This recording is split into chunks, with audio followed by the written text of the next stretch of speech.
સારી પત્ની એને કહેવાય જે પતિને ઘરકામમાં મદદ કરાવે. વાદળામાંય પુરુષ જાતિનું અપમાન. રૂપાળી હોય તો વાદળી અને કાળા ડિબાંગ હોય તો વાદળા, વરસે તો વાદળડી અને ક્યાંક ફાયટા હોય તો વાદળા. એક સર્વે મુજબ સ્ત્રીઓની મોટા ભાગની બીમારી ખાલી એની જીભને આરામ આપવાથી દૂર થઈ જતી હોય છે. તો સ્વસ્થ રહો અને સ્વસ્થ રહેવા દો. પતિ એની પત્નીને કે આ વર્ષમાં ચોથી વખત તે અરીસો તોડ્યો. ઓલી કે એમાં વાંક તમારો હતો.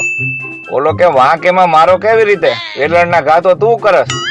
ઓલી કે પણ તમારે આઘા ખસી નો જવાય ને. એક તારણ મુજબ જે મહિલાઓની જીભ બહુ હાલતી હોય ને એ લોકો જલ્દી એક્ટિવા શીખી જાય છે. ડોક્ટર કે કેમ છે તમારી પત્નીને હવે? ઓલો કે એમ તો આજ સવારે થોડોક ઝઘડો કરી લીધો, થોડુંક સારું લાગે છે. પતિ કે આજે ભીંડાના શાકમાં થોડુંક મીઠું વધારે પડી ગયું હતું. તો પત્ની કે મીઠું તો બરોબર જ હતું, ભીંડા ઓછા પડ્યા, તમે ઓછા લઈ આવ્યા હતા. પત્ની પતિને કે મારો આ પગનો દુખાવો આયુર્વેદિક, હોમિયોપેથિક, એલોપેથિક બધાને બતાવી લીધું તોય ફેર ન પડ્યો. પતિ કે હવે એક જ ઓપ્શન છે, પશુ ડોક્ટરને બતાવી. ભારતીય સ્ત્રીઓનું નસીબ જ ખરાબ હોય છે. જ્યારે વહુ બને ને ત્યારે સાસુ સારી નથી મળતી અને સાસુ બને ને તો વહુ સારી નથી મળતી. લગ્ન પછી પત્ની પતિને કહે મેં તમારાથી એક વાત છુપાવી છે કે હું ડોક્ટર છું પણ માણસની નહીં, પશુ ડોક્ટર છું. તો ઓલો કે એમાં શું થઈ ગયું? મેં એક વાત તારાથી છુપાવી છે કે મારે મેડિકલ નથી, હું દવાનું કરું છું પણ ઉદય મારવાની દવા છાંટું છું. પત્ની રીસાય તો પિયરે વહી જાય પણ પતિ રીસાય તો બિચારો ક્યાં જાય ખબર હોય તો કયો. પત્ની ઘરે ન હોય ને તો ઘર ખાવા દોડે અને પત્ની ઘરે હોય તો એ મારવા દોડે. પત્ની ઘરે ન હોય ને તો ઘર ખાવા દોડે અને પત્ની ઘરે હોય તો એ મારવા દોડે. કાલે એક જગ્યાએ ચોપડીમાં વાંચ્યું કે ખુશ રહેવું હોય તો પત્ની જોડે વાત કરવી. હવે હલવાણો ન્યા છું કે કોની પત્ની હારે વાત કરવી ઈ એમાં નથી લખ્યું. ગમે એ છોકરીને પૂછો તો કે અમે તો મોડર્ન જમાનાના છીએ, તો અમે હું કઈ હડપિયા સંસ્કૃતિ માંથી આવી છીએ?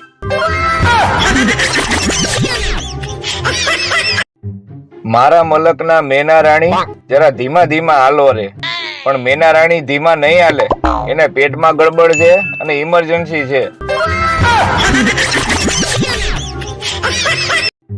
જ્યારે સગાઈ અને લગ્ન વચ્ચે લાંબો સમયગાળો હોય તો સૌથી વધુ ફાયદો કોને થાય? છોકરાને? ના. છોકરીને? ના. તો મોબાઈલ કંપનીને. દુનિયાનો સૌથી મોટો દગો તો લગ્નમાં થાય છે. અમારી દીકરી તો ગાય જેવી છે એમ કહી અને સિંહણ જેવી પધરાવી દે છે. ના દીકરી ધ્યાન રાખશે ના દીકરો ધ્યાન રાખશે. પત્ની જોડે સંપીને રહો, ઘડપણમાં એ જ ધ્યાન રાખશે. મારી પત્ની મારી શાન. આ એને જ રીલ બનાવડાવી છે બાજી બાજીને. કાલે એક ભેંસ તળાવમાંથી નાઈ અને કાદવમાં ગઈ. પછી મને વિચાર આવ્યો કે આ તો બાયુની જેમ મેકઅપ કરવા ગઈ લાગે છે.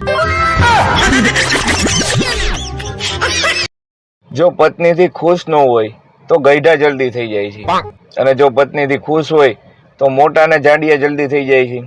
તો એનાથી બચવા માટે અઠવાડિયામાં 2 વખત પત્ની સાથે લડાઈ જરૂર કરો. ભોળી પત્નીઓના ડાયલોગ કે અમારે ઈ ક્યાંય ન હોય પણ એના દોસ્તારું જ બગાડે છે એને. હવે એને કોણ સમજાવે કે તમારો ગંગાધર જ શક્તિમાન છે.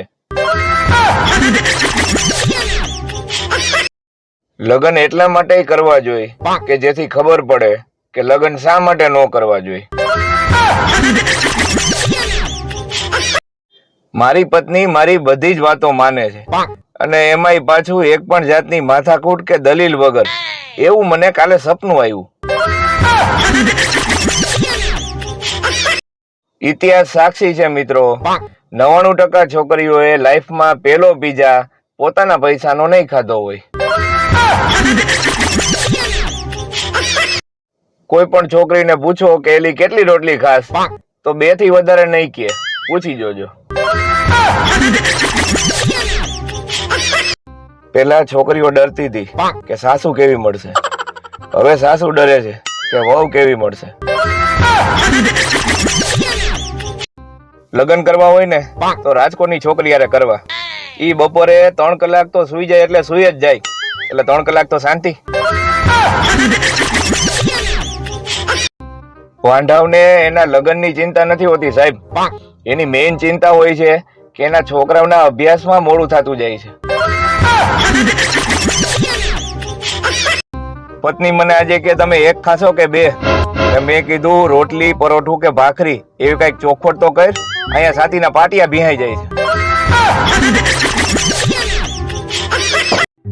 તમે કોઈ છોકરીને એમ પૂછો કે શું થયું, તો 10 માંથી 9 છોકરી એમ જ કહેશે કે કાંઈ નહીં, અને બાકી વધેલી 1 છોકરી અંગ્રેજીમાં કહેશે કે નથિંગ. છોકરીઓને ખુશ કરવા માટેનું એક સિક્રેટ તમને બતાવું છું. પાતળી છોકરીને થોડીક જાડી કહેવાનું અને જાડી છોકરીને પાતળી કહેવાનું.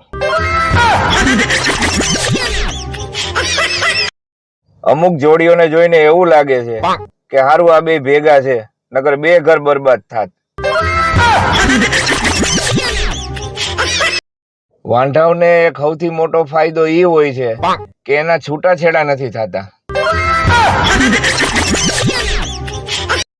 લગ્ન એટલા માટે કરવા જોઈએ કે જેથી ખબર પડે કે લગ્ન શા માટે ન કરવા જોઈએ. જિંદગીમાં કોઈ દી કોઈને દિલ ન દઈ દેતા સાહેબ, ઈ એક જ હોય છે. જરૂર પડે તો કિડની દઈ દેજો, ઈ 2 હોય છે. છોકરી હોવાનો એક ગેરફાયદો ઈ કે ઝઘડો થાય તો તમે કોઈને એમ ન કહી શકો કે તું મને એકલામાં મળ, હું તને જોઈ લઈશ. ઇતિહાસ સાક્ષી છે મિત્રો, 99% છોકરીઓએ લાઈફમાં પેલો પીઝા પોતાના પૈસાનો નહીં ખાધો હોય. પેલા છોકરીઓ ડરતી હતી કે સાસુ કેવી મળશે, હવે સાસુ ડરે છે કે વહુ કેવી મળશે. પત્ની મને આજે કે તમે 1 ખાશો કે 2? મેં કીધું રોટલી પરોઠું કે ભાખરી એવી કઈક ચોખવટ તો કર, અહીંયા સાતીના પાટિયા ભીહાઈ જાય છે. તારા વગર મને ક્યાંય જવું ગમતું નથી.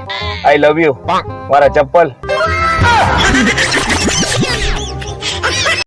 ફક્ત 4 જ ટિપ્સ જેનાથી કોઈ પણ મહિલાઓ સરળતાથી ડ્રાઇવિંગ શીખી શકશે.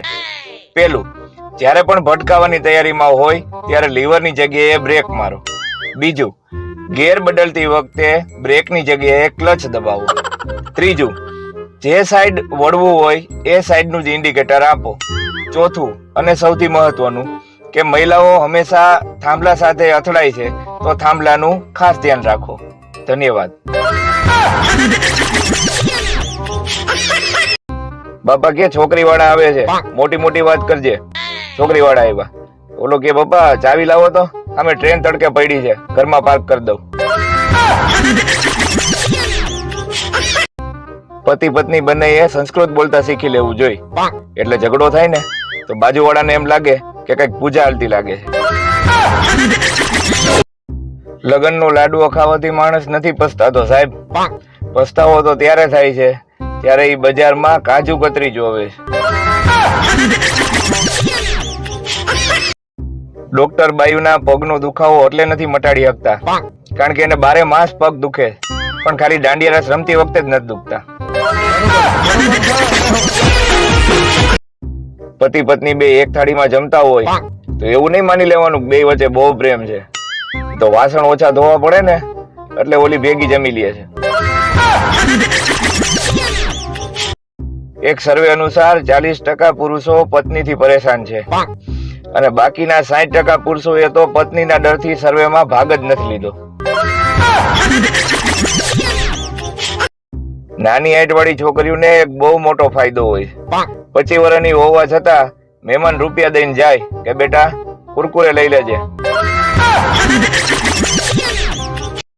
લગ્ન એટલા બધા મોડા ન કરવા કે કન્યાના હાથ કરતા વરરાજાના માથામાં વધારે મહેંદી નાખવી પડે. 90% છોકરીઓ સેલ્ફી લે ત્યારે કેવું મોઢું કરે જોવું છે? જો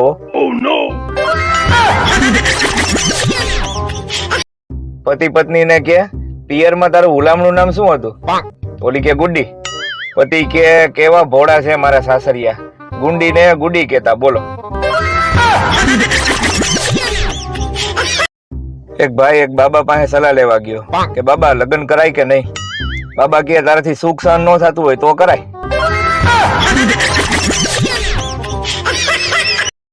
લગ્ન પેલા બાયું એમ કે તમે જેવા છો એવા મને ગમો છો.